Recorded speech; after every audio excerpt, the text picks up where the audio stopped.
team fight from Granite Clips a little bit more. They do Yeah, both of have these sides that are super high sustainability. damage.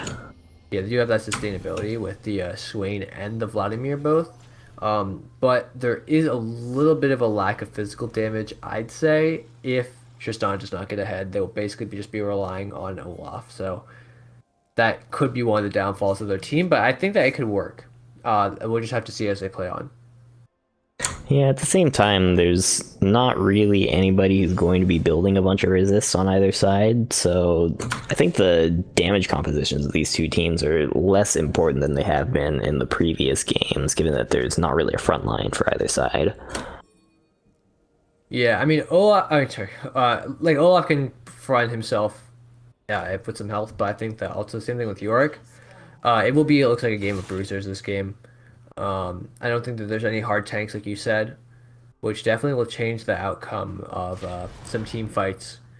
If, for example, somebody like Oriana can really burst out in the entirety of a team with a shockwave, or vice versa, if you have Riven that can essentially pop the back line without much of a front line to deal with on Revenge. So, like I said, it's going to be obviously all that's going to impact it, but I think even more than that, just individual lanes, who's going to be able to win those 1v1s in this elo when you have just these Fiesta games where the positioning matters more than the itemization, things like that.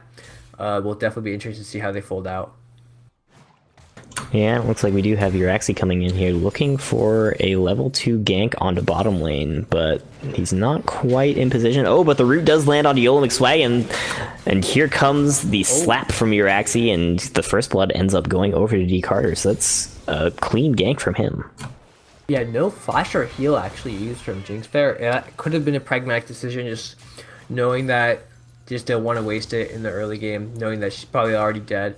That is quite smart, I guess, if that's what they were going for. As you can see again, Yeah, you're pressure. actually just gonna walk in here and steal these wolves away, but maybe getting caught by Fiendfire here. Oh, he walks back into the Dark Binding as Leche takes the plant over. You're actually getting burst down here, but D Carter is here looking for the kill onto Fiendfire. Here comes the jump, and the reset is good. Will he be able to get out, or will he continue to fight? He jumps over the wall. Def is now getting caught. He has to flash away, but here is Thorn for the backup. Yola McSwagon lands the zap. Or I guess that was an auto attack because it's a level 1 Jinx, but D Carter is now on the other side of the wall from Thorn as Revenge is chasing down with level 2, not quite able to catch, and kind of an interesting invade from Uraxi ends up going wrong for his team. Yeah, I mean there was so much there. Here, we'll look at the replay. Obviously, Siri actually is able to get in here, just trying to get a quick steal, kind of to get a little bit of a pressure onto Elise on Leche, but immediately he's gonna get caught out. But what's more interesting now is that Tristana not only gets one kill there, but already had that original kill, so now she's improving to 2-0. But a level 2 Oriana just doesn't have the power that a level 2 Riven has, and means that she can't really turn that fight at the end there and basically just has to walk away. But you have a 2-0 Tristan now versus a 1-1 Jinx, so both could be very strong in the early game for having a little bit more of that extra damage. And we'll have to see that whether or not that does might not even make a certain person get a kill. Just the fact that bot lane might be more tumultuous now. There might just be more action in the bot lane We do overall. see Ooh. Thorn getting burst down in the mid lane, but he does end up picking up the kill. He's got the ranged auto attacks. Revenge ends up going down, just barely not able to pick up the kill for himself. It's a 1-for-0. Thorn winning that 1v1. Yeah, he sort of just turned on him and just slapped him in the face there. But Leche, Yeah, we do have Leche coming in. Thorn does not see him just yet. There's a ton of creeps here. Will he be able to land the Cocoon? He's left his minions. The Cocoon lands, but the cleanse is good. He gets himself away. Uraxi is here for the backup. The slow from the Undertow lands, but will Leche be able to get away now? Here comes another Undertow, and the Reckless Swing. Oh, but the auto attack is still in the air after the flash comes out from Leche. That's another kill picked up for Thorn. He's going to start snowballing this lane soon. yeah, and all those minions that crashed in the tower as well.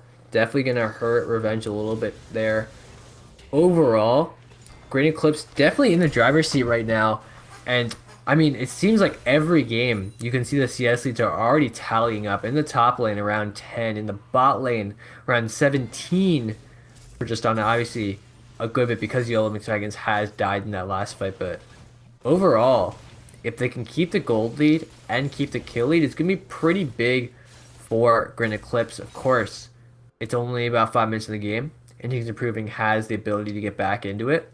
But the momentum firmly for Grand Eclipse right now. Yeah, I'm noticing that both of these AD carries have inspiration for the secondary, so probably the magical boots. So going to have trouble getting away from ganks like this in the early game with Leche coming in looking for the cocoon onto D Carter. Will he be able to buffer it if it lands on him? But no, the cocoon actually goes onto Def instead, who's going to go down. The teleport comes in though. Here comes Deity looking for the turn 2v4. Maybe a wasted teleport here as D Carter was already out safe. It's going to be a kill picked up for Inting is improving, as well as a free teleport and stopping the back of Deity, causing to lose some more farm in that top lane. Yeah, that was quite a weak TP there. If you are Deity, that's definitely you just can't commit to something like that. And again, his back is going to be again. Yeah, he not quite landing the CC chain there, but yeah. Yeah, and York is not the person that you want to just let wail on your tower. Look, you can see he already popped his maiden, and he's just going to be getting around 2 plates, and that's at least 2 plates. I don't even know. Maybe he can go for 3. Overall, the sort of power they had with having these large CS leads that Green was sort of relying on is just not going to be able to get pulled through. If Inting is improving, can have a York that's essentially going to be like 20 CS up, and that is, you can't let yourself fall behind on your strengths like that. When they have been able to have the CS lead so far, it's something that they don't want to lose. And not even more than that, the dragon that is going to be up, Poseidon can TP down, but Deity can't. So that's a pretty huge differential that Inting's improving might want to leverage here. Yeah, and Yellow McSwaggin did just get chunked out there, so he won't be able to respond to this dragon. There was vision on it for Inting is improving that Uraxi just took out, so he is going to back away there. Leche is in the bottom side, ready for a counter gank, but Uraxi has already retreated back into his jungle. Yeah, and this is, I think, the power of a safer mid lane. Revenge, who has been so strong in these last few games, sort of getting corralled now. Do you have an Orianna, who has the shield on herself with their E, who has the cleanse, who can flash away if she needs to, the shockwave as well. I think this is just such a perfect pick for Grand Eclipse right now, to try and limit the scope of Revenge. And I think that Leche might be the one that has to come in here and get these ganks off mid lane, or maybe switch it up a little bit and not focus on mid lane as much as like the last 2 games, and maybe go top or bot lane. But I think it's on the jungler right now of Leche, because even I think Uraxi can essentially rely on his team. You can see bot lane like a 24 CS lead for Tristan, and just let that keep building up. So I think Leche, who is on the least, has to be proactive here. And when you're playing a matchup like Orianna versus Riven, that's really balanced on a nice edge. Thorn picking up those 2 early kills really swung it in his favor. So Revenge, as we see here, just not able to walk up. You're actually looking for the gank here. He's not spotted out. He's sitting on a pink ward, but I think Revenge can just tell that something is going on. Thorn is just playing too aggressively for him right now, as Leche is starting to roam down towards this mid lane. Will we see a 2v2 here? The teams are posturing. Thorn just poking. Both junglers still sitting and waiting in bushes. Revenge walking into Uraxi. Here comes the shockwave, and boom! There it goes. Uraxi picks up the kill. Now 5-3 here, as Leche is just gonna walk over here towards this Gromp and pick that up as recompense. Uraxi gonna pick up a dragon though. If you're in Leche's head, you have to be wondering, he's thinking, should he just maintain this mid lane, try to run back the same type of game that he's been able to get down the last one, but or do you want to go dive threat onto Deity? He does pick up the kill onto Poseidon. Poseidon going a little bit too deep, not letting Leche tank the tower aggro with that Elise, with that repel. He goes down. Deity with a solid outplay there. Yeah, and all around Leche's familiar faces right now, because all you can find is dead laners on himself. So there's something he has to do here. Maybe bot lane might be looking like his best option. I don't know. But Grand Eclipse, obviously, they don't even need Uraxi necessarily. They just are able to get these 1v1s off. And this is perfect if you are Grand Eclipse right now. If you have winning lanes, if you have CS leads, like you can see in the bot lane, you can see even in the top lane, Deity's crawling back. He initially was down more like 10, 15, and now he's coming back. He's going to try and get some more CS himself. Either way, Ooh, but the bind lands onto YOLO McSwagger in the bot lane. He does have to use his flash to get away there. The explosive charge is not quite enough to finish him off, so D Carter not going to pick up a kill, but probably going to pick up some more plates here.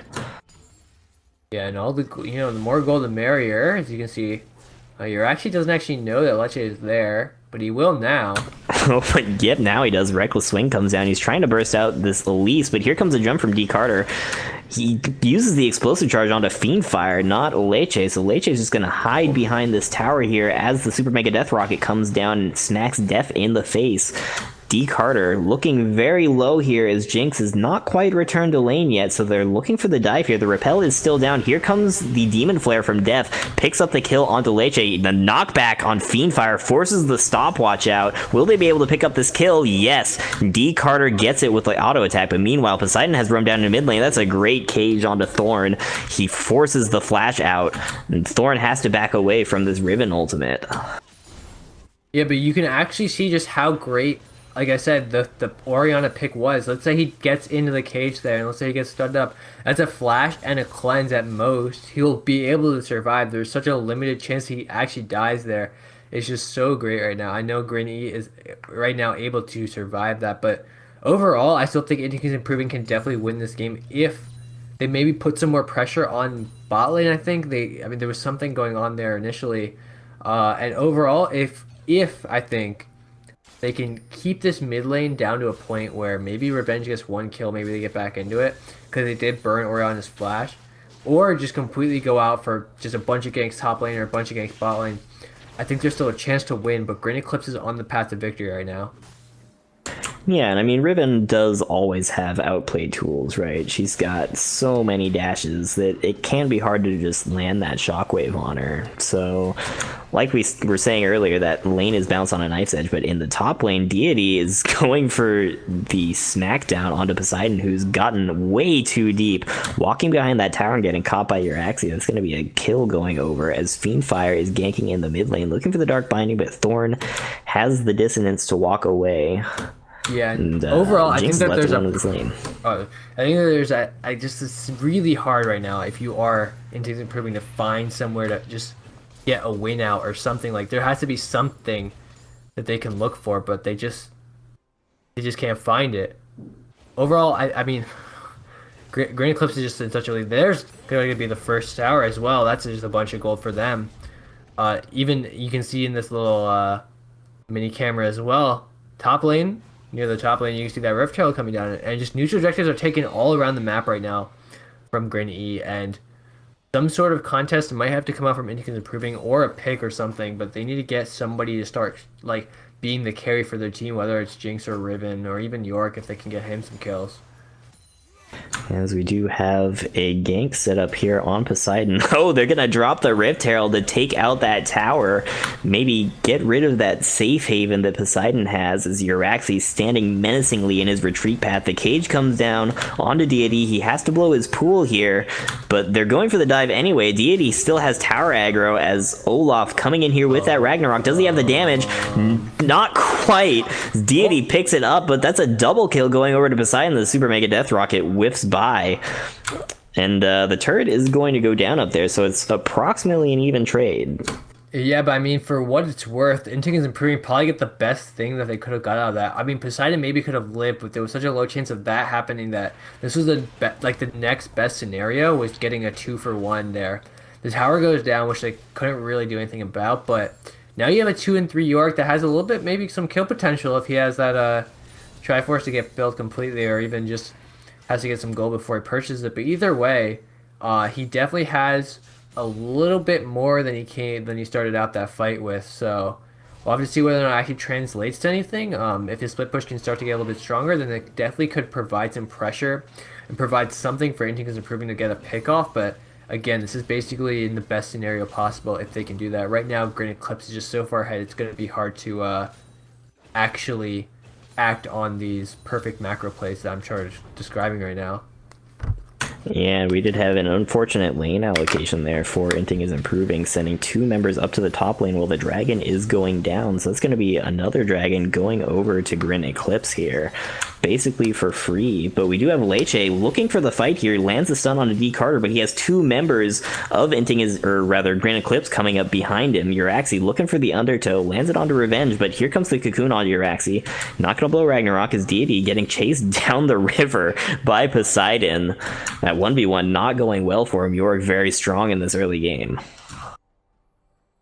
Yeah, and Granite Eclipse is able to reset themselves now, and I'm wondering whether or not they're going to posture themselves for the next dragon, because right now they have a lot of top lane pressure, but it's actually weird. I think that they can definitely force something that might be just more than just these skirmishes that they're going out with, because if you have a 2-0 Orianna and a 3-0 Tristana, I feel like fights that they force could probably end up in their direction if they don't do it super clumsily. You see top lane. The deity getting gone on in this top lane. The cage is down. He has to flash away as Uraxi shows up, but Poseidon now has to blow his flash because Uraxi's just going to run down with that Ragnarok. The reckless swing comes out. Deity uses that Zhonya's, or rather the stopwatch, to stay alive as Leche just watches his top laner go down. Yeah, I mean, it's a pretty smart play from Granite Eclipse there. If you're looking at who could pop off from Inting's improving, probably the person that just recently got 2 kills was going to be the #1 priority to take out, and just effectively went in and cleaned him up. Now Jinx, obviously with the 1-in-1, is probably the next best option, and if they can get a kill on her, maybe even 2, I think it's going to be basically suffocating Inting's improving down to the point where they can't really come back. I still think it's possible when you have this Jinx that's trying to get some decent CS on, but again, it seems extremely improbable right now. Yeah, I think Inting is improving is in quite the predicament right now. If we look at their team comps, their only safe wave clear, and I put safe in air quotes, is Jinx. That's not really a good position to be in if you're trying to stall out the game and power up a little bit more, as Leche getting caught out by Uraxi in this jungle. Looking for the duel over these wolves that are now dead. The flash has to come out. Leche escaping for now. The cocoon comes out and lands onto D Carter, as well as a zap to maybe dissuade them from coming any further. But now, that lack of wave clear that Inting is improving is going to start bearing fruit for Granite Eclipse. They're going to start picking up turrets here, since Inting is improving, doesn't have a way to keep these minions off the tower. Yeah, let's see whether or not they go for the dive on Revenge. They definitely could. Deity looking for it, but the pool comes out to drop the tower aggro, so it looks like they're just going to be content to slap away on this turret for a second. Leche coming, looking for the cocoon. He misses, but death is over the wall, even if he landed it. So Uraxi, again, these teams are posturing so aggressively, but will they actually pull the trigger here? This tower is getting taken very, very low. The rocket misses Uraxi, its intended target, so he's going to stay alive for a little bit longer. But now on the other side of the map, Poseidon is making a push onto inhibitor turret himself. The middle inhibitor turret goes down to D Carter, so Granite Eclipse slowly chipping away at the turrets, but Poseidon trying to do so as well. Will he go for the duel here? Yeah, I mean, I think it's Will he go for the duel here? No. I think it's smart enough to throw down this Yorick and see what they can get out of it, because a lot of times teams that are behind can try to find solace in their best split pusher. So it's decent. They're able to get those many towers, and if he can keep pressuring top lane, and if he can get 2 to 3 members to go towards him, and then the rest of his team runs a hard engage on potentially the rest of Granite Eclipse, then that's a way to win. But the chance that, first of all, Granite Eclipse sends so many members top lane, if they can maybe just get 1, maybe even 2 at most. And not only that Granite Eclipse would send 2 members and then left the other 3 members out in the place where they can get caught out, just seems so unlikely. But then again, you know, it is possible. I'm skeptical that something like that could happen. Instead, it looks like they will be throwing down Yorick for the bot lane. And I'm wondering if Yorick can, or if Olaf can just straight 1v1 him here. Yeah, or if it'll even remain a 1v1. We do see members from both teams walking down towards this bottom lane as Uraxi is getting caged up. He doesn't have a way out of there, but D Carter is catching Fiendfire. The explosive charge goes off, and here comes the jump in, but it's a little bit too much. Fiendfire's got the damage to take down D Carter. It's a good kill going over, as Death is getting taken down as well by Leche and Poseidon. Death has to flash away, but in the backline, Fiendfire overextends a little bit and gets smacked by that reckless swing from Uraxi. And Deity is now in the backline as well. He's in the fray, picking up the kills. He uses that Zhonya's, but Yola McSwaggin might have the damage to kill him, but nope, Revenge picks up the kill with the Wind Slash, chasing off these two members of Grin Eclipse as Yola McSwaggin cleans up the backline. Now we just have a 2v2. Members are starting to respawn. This fight is really extending for a long time. Let's see how this unfolded. Yeah, I do believe that overall it was actually a 3-for-3 here. If you look at the team fight, it's actually split up, and it's much less of a team fight than just separate 2v1s and 1v1s. There immediately, Tristana tries to go in, but is bursted out by that core release damage. It's still early in mid game. She still has the ability to do that. But then in the backline, Olaf completely getting one more kill. So right now it's 1-for-1 before Vladimir on Deity is going to be able to go in. And it's sort of just a game of timing right now, because now Revenge is going to come in. And it's new members entering the fight that are full health are able to get one kill after another. And in the end, it goes 3-for-3 as Yola McSwaggin does pick up the final one. And in the end, like I said, it was just a game of who's coming in and getting a kill before being unable to chase the rest of the fight. And that just leads to essentially a neutral kill count in that skirmish. Yeah, we did see some of the team fighting power of Jinx in that fight, but right now in this game, Grin Eclipse is picking up another dragon for themselves. So they've now got a Mountain and Ocean and Infernal. They're starting to scale out of control, and Inting is Improving needs to come up with a way to slow this down and to get their Jinx scaled up. Yeah, lucky thing is that you do have a 2-in-1 Jinx, so it's not exactly like the Jinx is like super behind. But I think the worst thing right now for Inting is Improving is that they are so behind in objectives. In terms of their neutral objectives, they have 0 to 3 dragons. The gold is manageable, I think. When you have 5k, it's decent. It hurts, but I think later in the game, as we get 22 minutes, it can be made up for. But the Poseidon is still showing off that he has a very strong split pusher here on this Vladimir. He has to blow Zhonya's under this tower, but will the inhib turret kill him off? No, not quite. Poseidon barely escapes with his life, but D Carter is here. The jump in is good, picks it up. Now 15 to 8 in favor of Grin. Yeah, and that was basically a risk I'm guessing you just have to take there with Yorick going on the split push. You can't exactly split push all the way down that lane without knowing the risk that you take. But now that the Yorick is gone, he's actually going down to around 2-6 now, so he's becoming essentially just a split push bot at this point because of I don't think they really know what else to do with him with Inting Improving. They don't really know where to send him because they can't exactly break out team fights with the Yorick at the front. It's not really what his job is traditionally. But now that they were able to get that pick, I'm surprised that Grin Eclipse might not be going for a harder play, maybe into Baron or something of that sort. They know they could probably win the fight, but I guess they're a little too scared to throw. Have that old Dignitas Baron special. Nonetheless, yeah, I think that there could be. I think that they could definitely go for something more aggressive after getting those picks. Yeah, this game is slowly slipping through Inting is Improving's fingers as Vlad is starting to scale up, but we do have Ragnarok being popped by Uraxi, looking for the pick onto Leche, but Poseidon is here with the wall. Here comes the teleport coming in. Will they be able to continue this fight? Super Mega Death Rocket lands! Hey, that's a kill picked up, so Uraxi goes down. 1-for-0 in this fight so far. Looks like Inting is Improving will be able to hold their base for now off the back of that kill. So Poseidon is looking for Deity now. He drops the Maiden on him, but the pool is good. Will the Dark Binding land? No, not quite. So they are able to disengage this fight, but in the backline, D Carter and Def are going for it, I guess?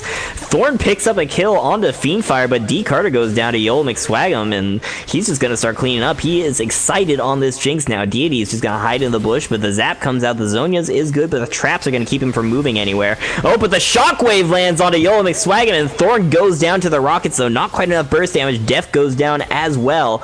Holy moly, that was not the fight that Grin Eclipse was looking for.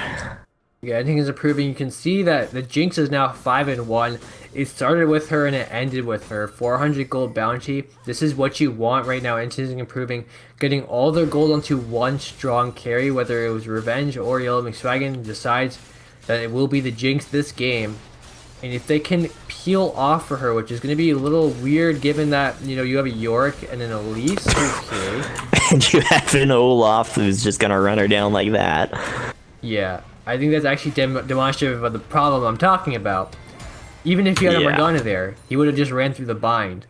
So, it's very specific circumstances that Intinger is improving will be able to utilize this Jinx. And it's only a matter of time before Olaf can just keep running her down, and it means that the positioning has to be like extremely just perfect for Inting's improving in order to actually win these team fights. Yeah, I mean, I think that was kind of more an overextension from Yolo McSwagam. He was just like tunnel vision on that tower, trying to take it down when he only had like 500 health left. So I think that's maybe avoidable, but yeah, he doesn't really have a whole lot of tools for dealing with this Olaf. But at the same time, they have a super high damage team, and that's what you want against an Olaf. You just want to dump all of that damage on him so his CC immunity doesn't mean anything. But let's take a look at this replay. See how Def and D Carter got into this position. Yeah, it was just again, it wasn't much of like a 5v5 as it was just like a skirmish in the back line. Thorn wanted to come out here, but overall, Jinx getting the crit there and able to get one more, I believe, out of this as well. There is something to be said again. You can see Deity trying to do the damage in the back line, but great shot overall, there is just the work that Jinx can put in when she does get excited that is extremely hard to deal with. Yeah, they just need to make sure that Olaf can't run at him, which, oh, we have another fight. What is even going on here? Revenge has picked up Thorn already, and D Carter, he's in the wrong jungle. Both of these guys are in the wrong jungle. Is Uraxi trying to kite this out with his team. Poseidon looking for the kill onto D Carter, but not going to pick it up. Yolo McSwagon went down super early in that fight. Let's see what happened here. Yeah, let's actually get a full replay on what happened here. It looks like Yolo McSwagon might have succumbed to exactly what I was talking about, where Olaf can just run all the way into the backline and he just can't do anything about it. He is able to throw down some damage, but Olaf's just way too tanky. Shockwave comes out. You see Revenge does have a little bit of damage, like he has just enough to finish it off, but it's more of a deal where Jinx had to get into the backline. He's got completely obliterated. And at this point, this is where we picked up here, Yorick sort of in the middle of everybody, unable to really finish himself off. And that's just the power that I'm talking about. Like, you have a Morgana, but like, what is the extent that you can actually save a Jinx with when you don't have, for example, like you had a Galio last game, like that's definitely not going to be here. You have a Riven, she's not going to peel for you. Elise has the Cocoon, but that's so hard to specifically peel for the Jinx with the Cocoon. And Yorick is basically just like a meat monster at this point. It's extremely hard at any point to find a way in order to preserve this Jinx when you have an Olaf and you have the Shockwave and you have Vladimir going to your backline and things like that. Yeah, I mean, the Morgana pick doesn't really help all that much against Olaf, like you've been saying, because like the Dark Binding doesn't really help you. I guess you can stop the slow from the Undertow with the Black Shield, but oh, we do have a fight coming down here in the top lane. Poseidon trying to run down Deity. He flashes out of the cage here, and we do have D Carter showing up, but also there's a fight in the jungle over here as well. Leche maybe getting caught out here, both sides disengaging, Poseidon being the only casualty of this fight. Yeah, Poseidon actually moving at a 3 and 8, so... Oh, Leche! Oh, there he goes. He does get caught out by that never move, and there's a double kill from D Carter, landing that explosive charge. Yolo McSwagan walking a little bit too close, maybe a little tunnel vision onto Def. So it's going to be another 2 kills picked up for the side of Green Eclipse, and they're getting ever closer to closing out this game. Yeah, I think we actually have not talked about D Carter enough here. 9 and 2, he's really been able to put down the damage, put down the work with being the crit champion that he is right now. He is just blowing up members of the opposing team. Inting is improving, is getting basically slapped up by him quite hard, and I think that in order for him to really, in order for Inting improving to really be able to do anything, they have to get past the fact that D Carter is popping their members for like half their health per auto attack, and he's actually very squishy with those jumps around the map and whatnot. So I think we're just not talking about the amount of damage that Grin Eclipse is just putting out right now too to counter the damage that Yellow McSwagon is trying to do. Yeah, this game may just be past the point of no return here in terms of Grin Eclipse closing it out, just because they scale so damn well. Like, they have a Tristana, they have a Vladimir. That damage is not going to go down as the game goes on, and Yellow McSwagon just can't keep up with those two carries, I don't think. So you have D Carter jumping onto Poseidon in this mid lane. He is 1v3 here, but he does a ton of damage on this Yorick. This SMD rocket coming down the lane, but not quite landing on the targets it needs to, as you're actually trying to split push against Revenge in the bottom lane. That 1v1 not really happening, but he does take down the turret, and Revenge is forced to back off. Both teams disengaging here, as Grin Eclipse is just slowly inching towards victory, but will they be able to do it? Leche lands the cocoon onto Uraxi. He is forced to use that Ragnarok and run away, so he won't have that to run at Yellow McSwagon in the next fight. That is a nice little timing window that Inting is Improving now has. Yeah, and overall, it's sort of weird right now that Grin Eclipse is not converging themselves a little bit more, you know, like pulling up. Because Baron is up, like, Baron has been up. So you have to wonder whether or not that they are just going for kills and... Oh, okay, I know. Not quite. Anyway, go on. Yeah, but I think that you have to concentrate your efforts a little bit more if you're going to Eclipse. I know I talked about how you want to split up your lanes and whatnot, but if you have Baron up, I think that being able to control yourself and pulling together your team and either going for a Baron bait or just going into the Dragon and then potentially into the Baron bait as well, it's something that you want to do. If not, you could split up your lanes, but I think with Baron being on the board, they're up in enough gold. They have double Infernals. Like, I think they could win a team fight and scrap together a Baron as well. That could definitely, at least, they might not go towards the end after that, but it would definitely secure the victory. For sure. Look at the Baron damage they have as well. Like, they have the Mountain, they have a super fed Tristana, they have an Orianna who's got Leandries. Like, they will melt this Baron if they go for it. So they should definitely be looking at that to close out this game. Yeah, instead, for some reason, I mean, it's safe, I guess, but they're looking for the Dragon here instead. It will be the third Infernal. So that's definitely something to look at for a team fight. But actually, it could work if this does create the team fight, although I'm not sure. I think Inting's Improving is a little bit hesitant here. Yeah, we do have Poseidon walking in first, as he should, as the front line, but the Dragon is already gone. So will Inting is Improving disengage here? It looks like Poseidon is getting caught. The Revenge just goes in, looking for the kills, but he goes down. Uraxi is just too tanky and does too much damage. The Shockwave is good, though. Lands on it, too. D Carter's over the wall. Does he have the damage to duel Yellow McSwagon? He is the only remaining member of his team left, and there it goes. Triple kill for D Carter. That's going to be the ace for one, and perhaps they'll be able to close out this game. Yeah, I think that team fight was actually perfectly representative of how this game has been going. Inting Improving has one member left, the main member, the carry that they're trying to pull all the damage into, but he just doesn't have the support he needs to pop off. Yellow McSwagon just doesn't have the peel, he doesn't have like the supporting damage, he just doesn't have what he needs to finish off this game with the rest of his team. It was similar to how Revenge felt in the first game, and it's going to be the same right now for Yellow McSwagon. You can actually see it's very similar to Gold and the Dragon differentials, very reminiscent of that first game where Revenge was trying to call back for himself.